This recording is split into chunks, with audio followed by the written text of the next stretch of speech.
Been a while since we've heard about any big Ebola cases or scares in the United States, but health officials at UNCW say it's still an issue and they want to be prepared, Fran. That's exactly right, Alex. WECT's Bailey Hicks went to the school for Ebola training and joins us now to show us what staff members are doing about this.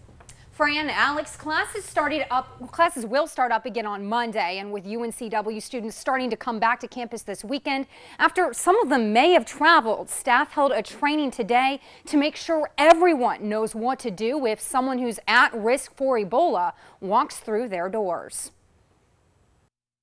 Let's pretend it's 9 a.m. on a Monday and a student walks into the health center and says she has symptoms of a fever and vomiting, and she has recently returned from Liberia. Today, UNCW Health Center staff talked about what they would do. That's an important point to ask.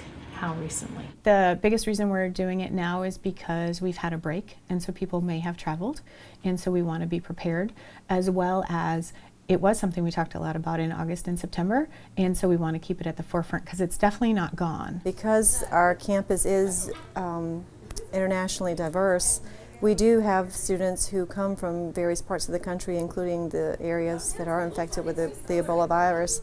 And the symptoms are similar to the flu, so it's important that we're aware of the differences and similarities. Our front desk is asking everyone, much like every doctor's office in town, about recent travel to affected countries. And so a student who had symptoms and had traveled, then we would bring them into an isolation room.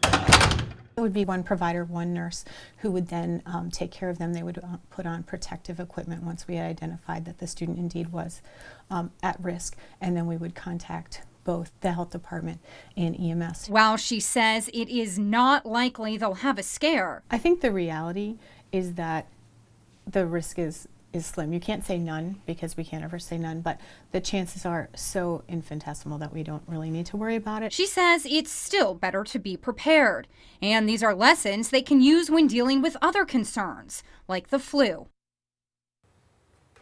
And when it comes to the flu, after that Ebola training, staff went over the procedures and policies they have in place. Now, the health director says it can obviously spread very quickly in a college community, and it's something they want to prevent. Reporting live in the studio, Bailey Hicks, WECT News.